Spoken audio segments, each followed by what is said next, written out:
this is Jim Schaefer, executive producer and host of Rip Rap, the academic book television program. My guest today is Randal Baier. Today we'll be discussing scholarly research. The stack here is about Grace Lee Boggs, and I thought you might want to, I think you know. Start it out? Yeah. Well, I see you have two books about Grace Lee Boggs here, Living for Change, an autobiography, and The Next American Revolution, Sustainable Activism for the 21st Century. So it looks like she's sort of done a sort of a double effect, looking at the past and up to the present, and then going on and looking into the future. With this Scott Kurashige, I wouldn't say he's a ghostwriter, but helped her write the book. And then this one also has a foreword by Ossie Davis and by Danny Glover on this one. So she's so well known and so active. I mean, you were telling me before the show, she's now 98. She's seen so much change that she affected. I mean, I was saying that she's an original activist, an ancestor to modern day activism, and a living activist now. I mean, a living legend, yeah, really. Yeah. And when I read her books, they're really literate. It's really wonderful to read, well-written kind of stuff. But it was amazing, her history about what she's done, because she's been right in the middle of it all. I want to see this book because coming out of all this work, and the full title is The Next American Revolution, Sustainable Activism for the 21st Century. So she's obviously thinking about the legacy Right. of her work. And she does stuff like talk about a world dominated by America and driven by cheap oil, easy credit, and conspicuous consumption is unraveling before our eyes. And she's been a struggle for resisting, dealing with the crises we face, political, economic, environmental, and how to create the radical social change, which is refreshing after all this malarkey from the Tea Party and the Republican right, and the things that she's interested in are civil rights, women's rights, workers' rights, 7 decades of activist experience. Exactly. It's just staggering, the breadth of what she's talking about. And what Danny Glover talks about in his foreword is crucial. It's not just her journey, but our journey. What are we doing? Why are we doing it? And in fact, I think she's even made, someone made a documentary about her. We've become fascinated. Another thing that Glover talked about is that Paul Robeson once said, each generation makes its own history, and each generation is judged and defined by the history it makes. And so those are important things to think about. What are we doing? And how is that impacting the people around us and our social society and our culture?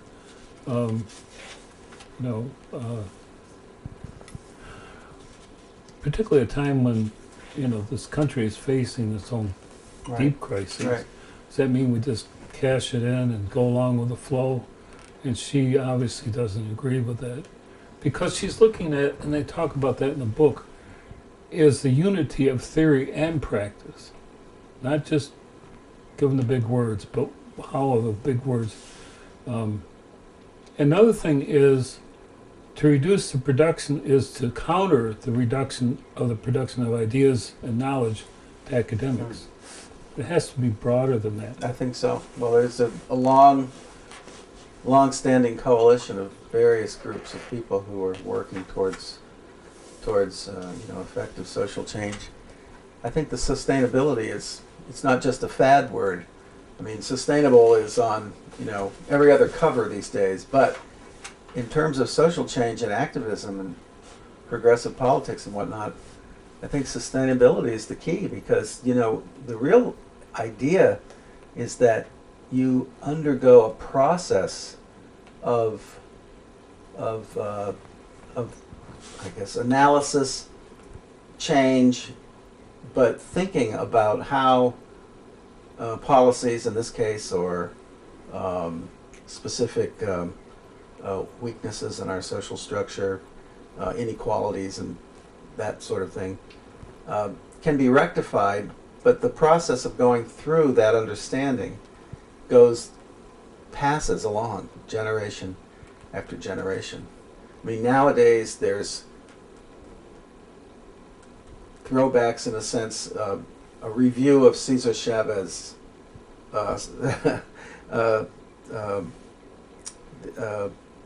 got stuck on my tongue. The farm workers union of the 60s and 70s,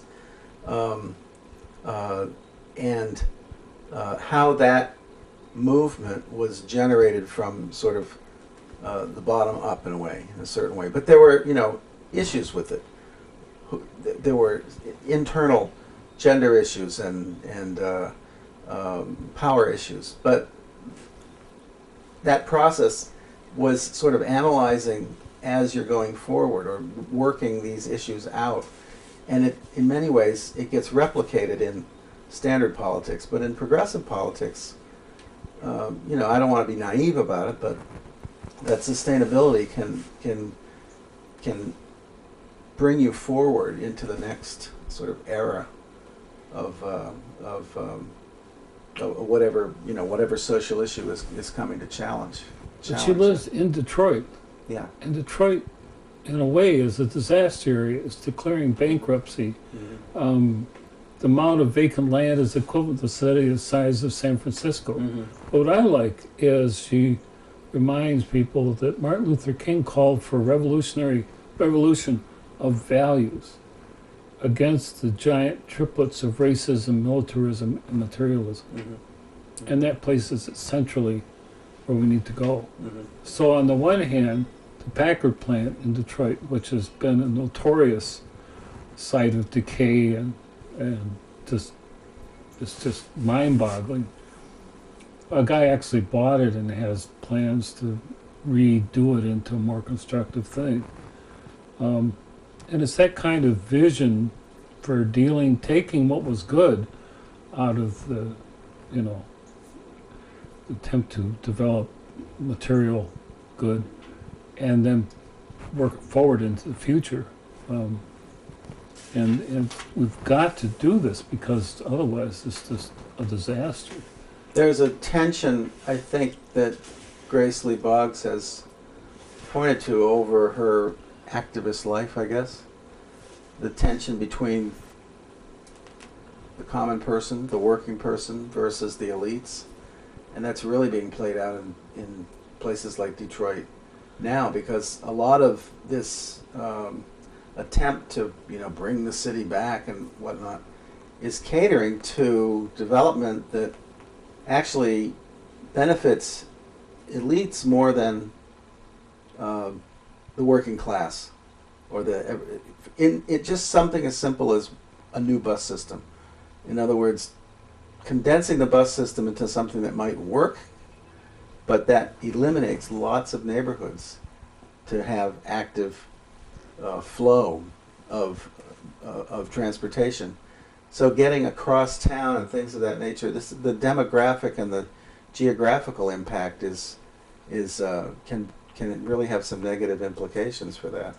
Yet at the same time, that's where economic power is kind of centered in terms of these pockets of economic activity that will, according to the elite perspective, generate economic revival. But not in Grace Lee Boggs' world. Not for her. Well, but for the corporate. What I found fascinating is the breadth of her experience now, because they're saying she's lived through the notions of the welfare state, the New Left, the Black Power movement, mm-hmm. and now she's adapting her strategy to the changing reality, Mm-hmm. To move from redistributive justice to rebuilding our cities and reconstructing human relations from the ground up. Mm-hmm.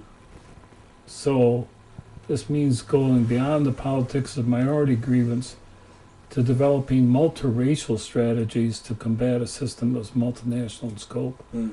So I mean, there's this evolution in her thinking, but it's just staggering that, you know, what she's talking about, that I find is really helpful, because that's what we need to do. She has a life of integrated, she has an integrated life in terms of literally her own family background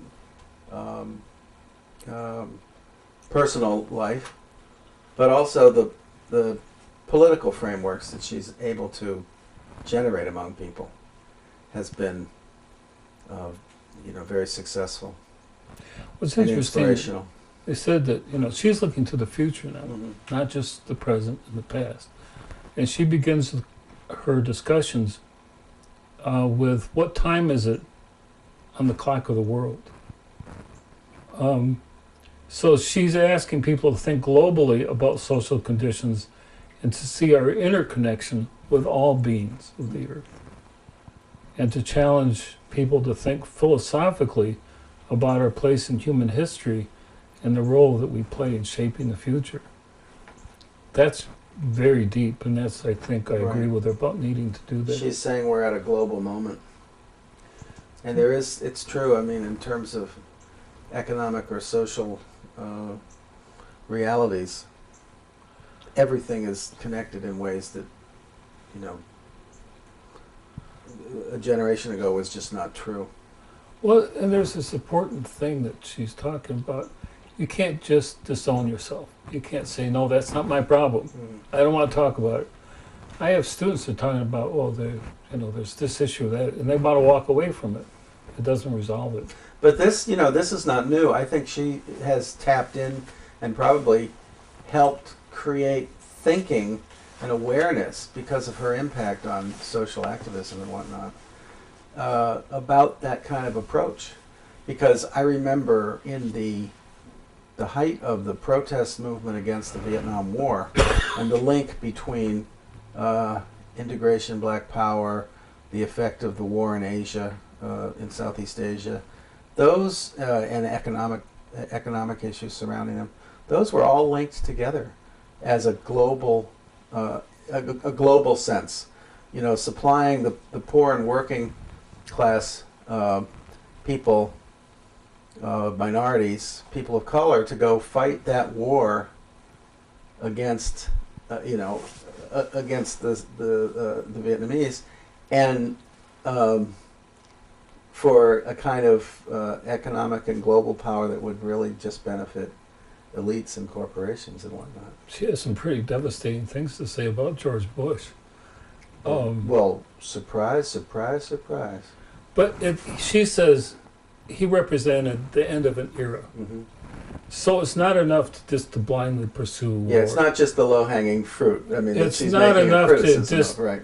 stay in a state of blissed ignorance of our planetary crisis. Yeah, There's no global warming. right. It's not enough to warp economic policies. It's not enough to disregard the Constitution. It's not enough to have a clueless response to weather disasters like Hurricane Katrina. We have to do How more. do we see that? This other book, tracing her life, Living for Change, I think it's a nice tie-in because, although I haven't read this book, she talks publicly about her own personal upbringing. I mean, it's always interesting to see autobiographically someone at the continuum of your life, and you've got this bookend of how you grew up, what brought you to a certain point in your belief system, and then how that is played out, past, present, and future. And it's really interesting what conditions somebody to think a certain way. What are the sort of milestones along the way that make you become, what you are? And I wonder, who were her teachers? What were her parents like? What kind of forces, when she was a young woman, sort of brought her into this awareness? Well, and she's trying to get people to think about being the change they wish to see. Mm-hmm.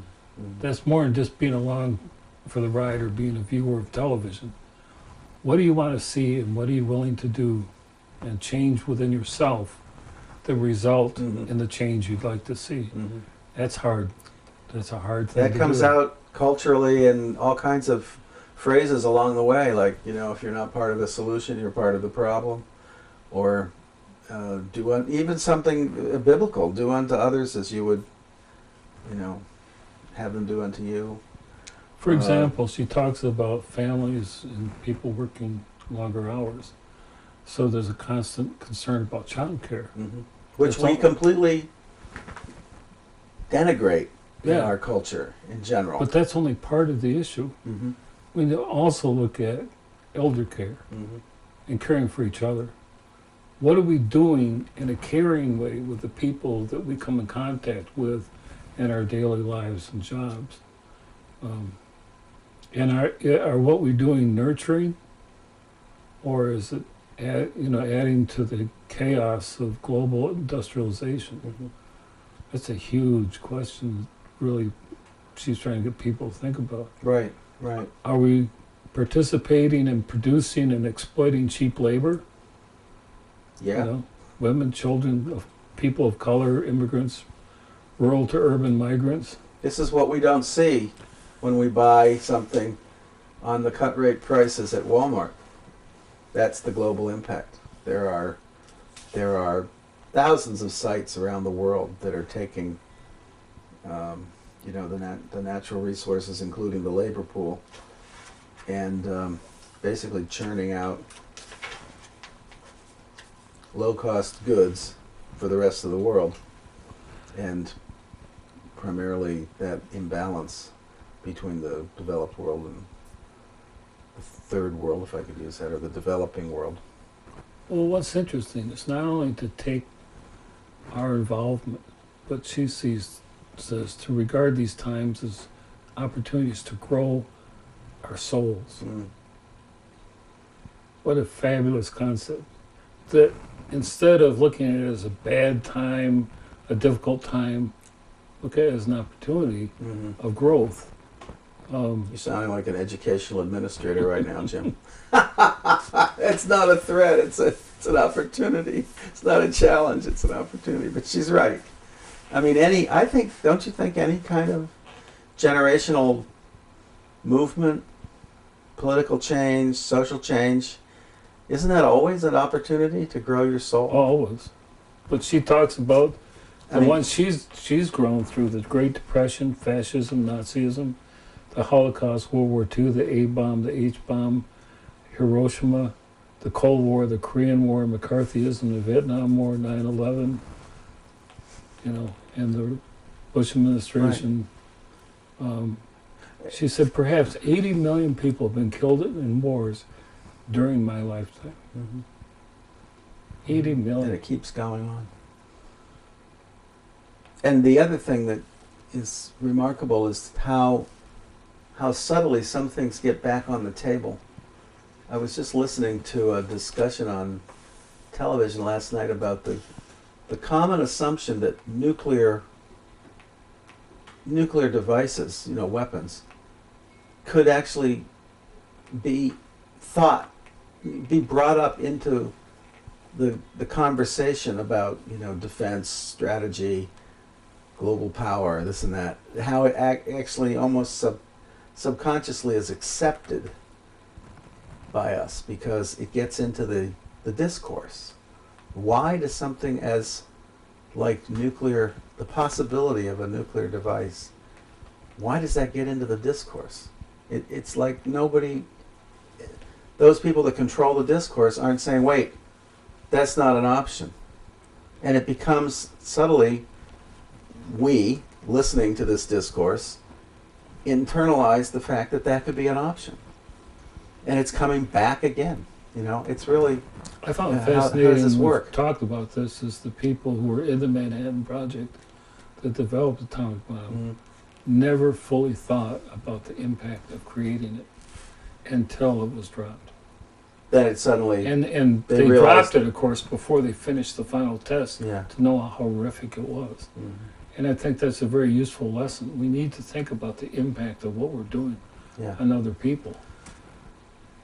It's far away, and we don't. I mean, that happened in our own. That's happened in our own generation, and nowadays, the things that are present in our own generation. Not to be too depressed here, but think about the whole nature of the drone, which the defense sort of group, the defense people, say is a benefit in terms of it not putting a pilot or pilots or a crew of airplanes at risk, right? But yet, it's so horribly impersonal and remote. There's no Yeah, the pilots for the drones. There's no accountability for it. In the They're Middle living East. in Denver or something, or working Utah in Denver, or wherever it is. Yeah. So there's a kind of it's just a it's justified because of our strategic positions, and yet this is the thing that I think the term grassroots has much more deeper meaning.